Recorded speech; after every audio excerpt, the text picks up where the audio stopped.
tal, amigos? Qué placer recibirlos y poderlos saludar nuevamente. Adolfo Ríos por dos, un episodio más. ¿Cómo estás? Muy bien, muy bien. Nuevamente gracias a todos por acompañarnos en este proyecto que tenemos, que por lo que vemos y sus comentarios también se divierten como nosotros, ¿no? Entonces muchas gracias por acompañarnos en este ya un tiempo largo. Ya tenemos un rato. Ya un rato, pero ni se siente, ¿no? Como que ya de un miércoles más platicando, o sea, ya es hasta costumbre. Relajados. La excusa para vernos más seguido aún. Un placer, ¿no? Y además, lógicamente, recibiendo los comentarios de toda la gente. No solamente comentarios que fíjate lo que son las cosas. Ciertamente en Adolfo Ríos por dos nos llegan muchos mensajes, pero también en otras redes nos llegan también mensajes de que nos vieron en Facebook o nos vieron en otras plataformas y nos hacen comentarios en otras redes. Entonces está padre, porque por todos lados tenemos esa interacción con la gente y es un verdadero placer. Sí, en YouTube hay comentarios, en Facebook hay comentarios, en Instagram, pero pues sí se leen todos, ¿no? Hay algunas preguntas que pues ya han repetido, entonces pues las que ya repitieron ya no las repetimos tantas y pues también a la gente que no ha preguntado pues también les damos un poquito de preferencia, ¿no? Sí. Más bien a la primera pregunta. De hecho, ¿cuál es el tema de hoy? Porque varias personas se acercaron a ti para preguntarte este tema. Sí, unos amigos que íbamos camino al estadio justo a ver acá a los Gallos. A los Gallos. Hace unas semanas, y salió esta duda con Regio ahí, saludos, y otros amigos, y Fox y Jaime, que íbamos ahí en el coche. Y que aparte dijeron, nos manda saludos. Sí, quería esos saludos. Saludos. Abrazo. El tema bueno, estaban debatiendo de porteros de actualidad y porteros de cuando tú jugabas. Y ellos tenían una opinión. Bueno, la pregunta es, ¿cuál consideras tú que es el mejor portero en cuanto a características, habilidades de cuando tú jugabas y el mejor portero que hoy en día todavía juegue? Esto, pues, yo creo que para hacerlo más aterrizado lo dejamos de la Liga MX, ¿no? O sea, sí, no claro. Irnos a otras ligas ni nada. Mira, es una pregunta muy interesante y un debate también muy interesante. Sí, no, hombre, pues las 2 horas del coche nos exactamente, lo que iban ahí en el tráfico. Sí. La cuestión acá, estamos hablando de 2 temas completamente diferentes. Ciertamente, todos son porteros, pero las características de uno y otro son completamente distintas. Por ejemplo, si hablamos de arqueros que en la época en la que yo jugaba, que yo admiraba y yo veía y veía una capacidad extraordinaria, por ejemplo, Calero. Era un arquerazo, y que en paz descanse, que esté en presencia del Señor. Sí. Era un porterazo, era un tipo, jugó en selección nacional, todo lo que tú quieras, pero un tipo con una gran personalidad. Refiriéndonos a temas de arqueros extranjeros que estuvieron en un momento acá, pues, Vilar, por supuesto. Vilar de que era del Atlas, ¿verdad? Ajá, Vilar estaba en Atlante. Ajá.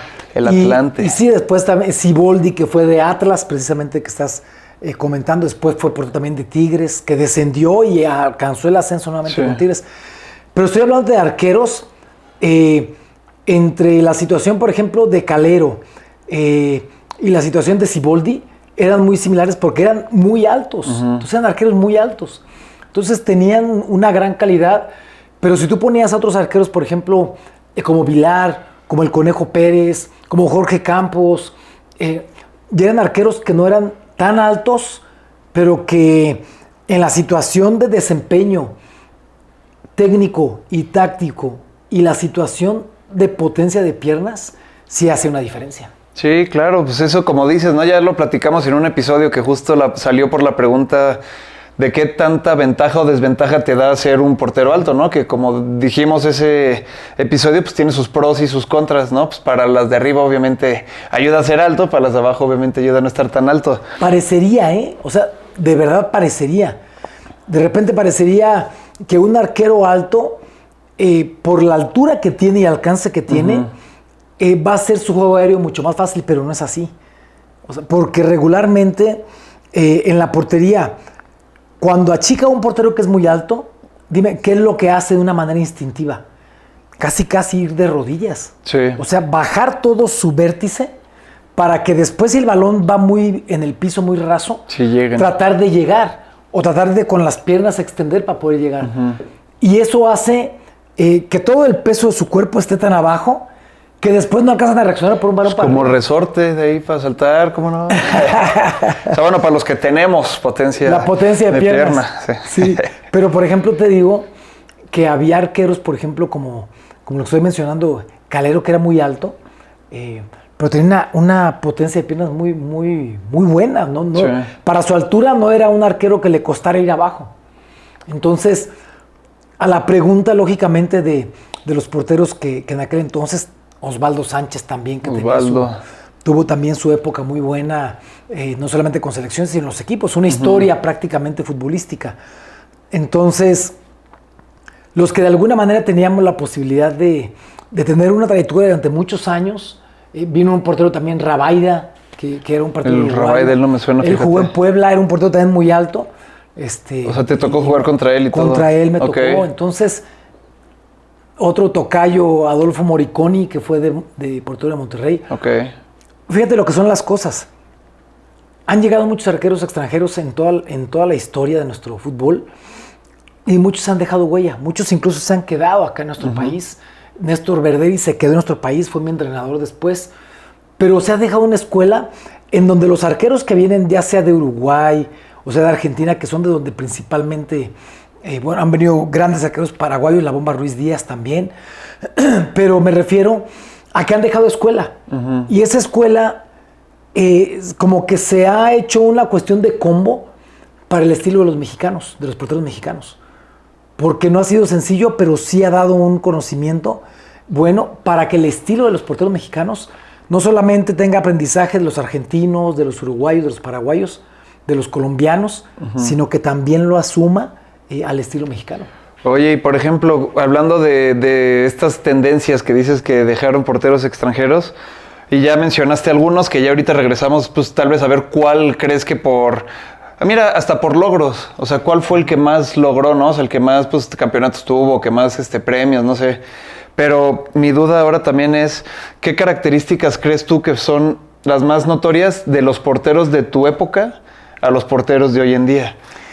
O sea, ¿qué cambios, qué evolución hubo en Mira, ese tema está interesante porque hoy en día, cuando nos encanta el fútbol, estás viendo fútbol y disfrutamos mucho lo que los arqueros hacen, pero hoy en día pocos porteros arriesgan como arriesgábamos los porteros antes. O sea, no solamente en la cuestión de salir por balones en los centros, en los tiros de esquina. Yo sé que la cuestión de la tecnología de los balones también ha cambiado. Hoy le pegan al balón de manera diferente y el balón va haciendo una cantidad de extraños. Pero hoy en día los porteros se refugian en su marco. Y esa situación hace que no tengan la posibilidad de arriesgar 2 o 3 pasitos que tienen que estar para poderle evitar a su equipo una situación complicada de daño en la portería. Hoy vemos una cantidad de goles impresionante en donde los delanteros llegan a rematar prácticamente. Sí, en la línea casi. Y no exagero, a la distancia que estamos tú y yo. Sí, sí. O sea, cuando el portero está en la línea metido y el delantero le remata de esa distancia, a veces es 1 metro, a veces son 2 metros, pero porque el portero ya no arriesga. Lógicamente, hoy en las redes sociales también son un obstáculo, increíblemente, porque los porteros dicen, no, si yo salgo y me equivoco, hombre, en redes sociales me van a matar. Entonces, por eso mejor prefiero no equivocarme. No salir. Y no salir. Pues sí, ok. Exactamente. Está interesante ese punto, no lo había analizado, pero sí es algo que se ve que hoy en día hay muchos más goles, como dices, de remate a fusilada, ¿no? Muy porque cerca. el portero está en la línea de su portería. Y de ahí está muy complicado parar un remate, ¿no? Esa distancia Cuando el balón te viene cerca. O sea, cuando te lo echan al mono, pues sí. Sí lo puedes hacer, exactamente. Ajá. Pero si ya viene un remate en el que vaya un poquito a un lado y te tome a ti, regularmente los tipos de centros y de remates al portero no lo toman parado. Cuando el arquero está parado es como puede reaccionar para uno y otro lado. Regularmente, como no salen por el balón, lo que hacen es que los toma corriendo en la portería. Casi en su línea. Entonces va haciendo un recorrido que después el remate es tan cerca que difícilmente que ya no le da para llegar. Y hay arqueros que todavía están arriesgando para salir. Y eso está bien. Uno de ellos, por ejemplo, es Julio González, de Pumas. Que es uno de los arqueros que por tendencia de los entrenadores que ha tenido Pumas desde toda la historia, siguen buscando esa situación de salir y de arriesgar. Y él es de los pocos que lo hace y lo hace bien. En algún momento se puede equivocar, es normal que un arquero se equivoque. Pero lo que le da de tranquilidad a los defensas al salir por balones que regularmente los otros porteros no salen, sí hace una diferencia. Ok, y entonces regresando a la pregunta inicial, ¿a quiénes pondrías como, otra vez, en cuanto a características y resultados de la actualidad, de los que se te hacen a ti mejor portero del momento? Mira, actualmente ahorita en nuestra liga, quien mejor resultado está teniendo es Malagón. Okay. Y Malagón le costó mucho trabajo llegar, porque cuando él llega a América, llega de Necaxa, pero llega como suplente. Jiménez era el titular cuando Memo Ochoa se va. Sí. Y le cuesta trabajo a Jiménez mantener un nivel y eso le abre la puerta, en este caso a Malagón, para tomarse la titularidad. Cuando toma la titularidad, no solamente sale campeón, sino también en selección comienza a tener llamados. Sí. Y literalmente, para poder competir en selección nacional, tienes que tener campeonatos. Y eso es lo que te da una pauta diferente. Él es uno de los que está peleando esa posición. Repito, Julio González también es el que está peleando esa posición. Junto con Memo, que Memo lógicamente sí, él también tiene ya un historial. Claro. Pero lógicamente tiene la situación, primero, de definir qué es lo que va a pasar con él. Ya descendió en Italia, sí, va a definir si va a venir a la MLS o si va a buscar un espacio en otro equipo en Europa o si va a regresar al fútbol mexicano. Yo lo veo complicado que regrese al fútbol mexicano, pero tiene que mantener ritmo. Entonces los arqueros que hoy en día están trabajando en esa posibilidad, Acevedo, otros los porteros que lástima que una lesión prácticamente lo alejó un poquito de esa posibilidad, pero son de los porteros que están buscando.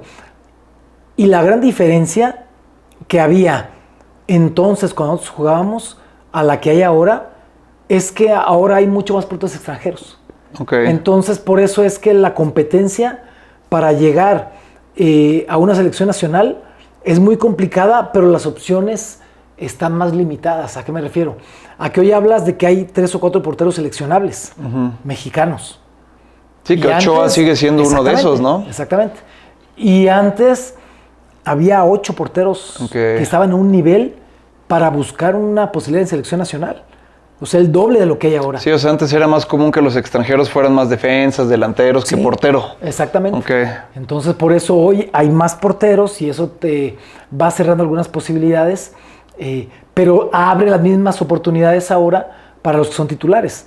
Para un Malagón, para, como te menciono, un González, para un Acevedo. Sí. Y lógicamente para Memo, que Memo ya lo puedes contar en otro nivel completamente diferente, pero el tiempo va pasando. Sí. El tiempo va pasando y las cosas en un momento dado pueden dar un giro. Pues el Mundial es el próximo año. No, sí, el próximo año. Pues prácticamente. ¿Cómo lo ves tú? ¿Crees que llegue Memo al Mundial o...? Mira, falta un poco más de un año.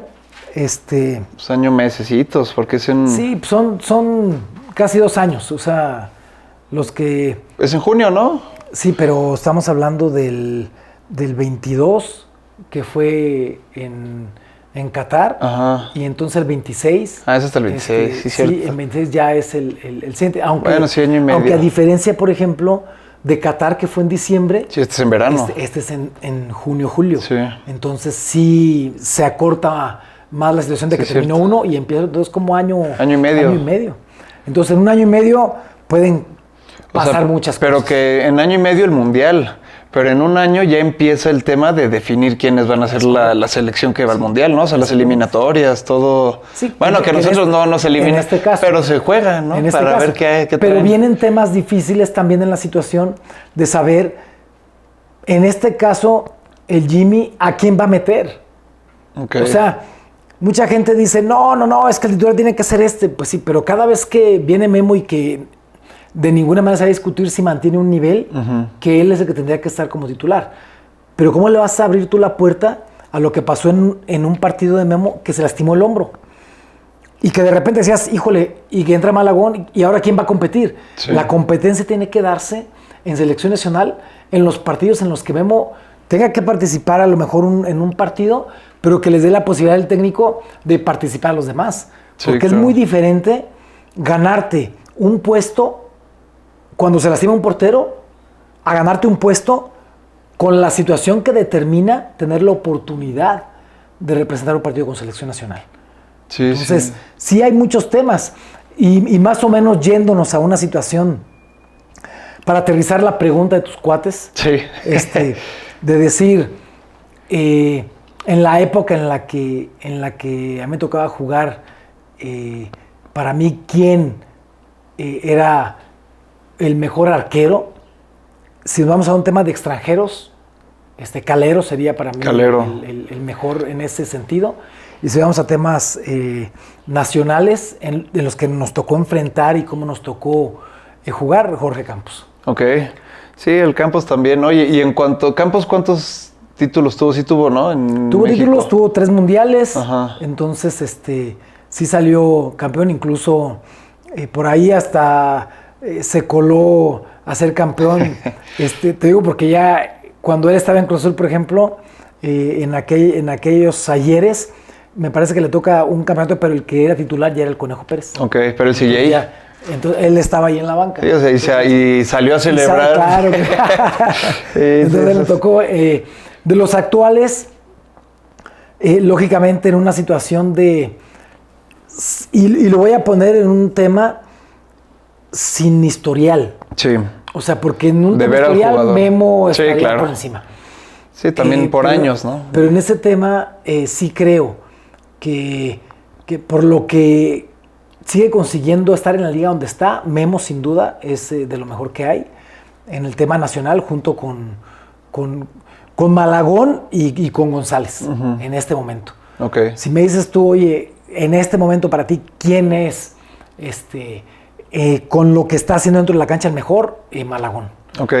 Que ese sería ya hablando de arqueros extranjeros en este momento, me parece que el arquero de Nahuel es un arquerazo. Sí. Es un arquerazo. Tiene su estilo y su personalidad.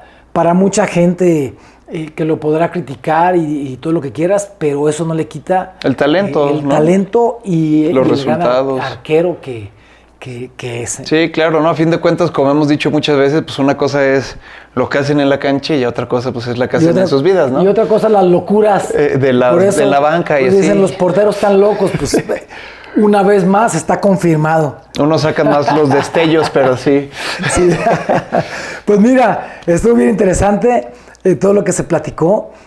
Sigan mandándonos comentarios. Sus por favor, las preguntas, todo lo que quieran. Aquí les vamos a dar respuesta puntual, porque hay muchas preguntas, pero también muchos comentarios. Sí, y eso exacto. es lo que nutre que prácticamente es Adolfo Ríos por 2 para todos. Sí, ahí se realiza un debate con ustedes, les contestamos los comentarios y en los próximos episodios van a empezar a ver esta dinámica que vamos a ir haciendo. También próximamente tendremos nuevos invitados. Ahorita ya tuvimos nuestro primer invitado de lujo, pues el gran Marcus. Sí. Estén esperando porque va a haber nuevos invitados también. Entonces, muchas gracias por vernos y hasta el próximo miércoles. Abrazo y bendiciones. Saludos.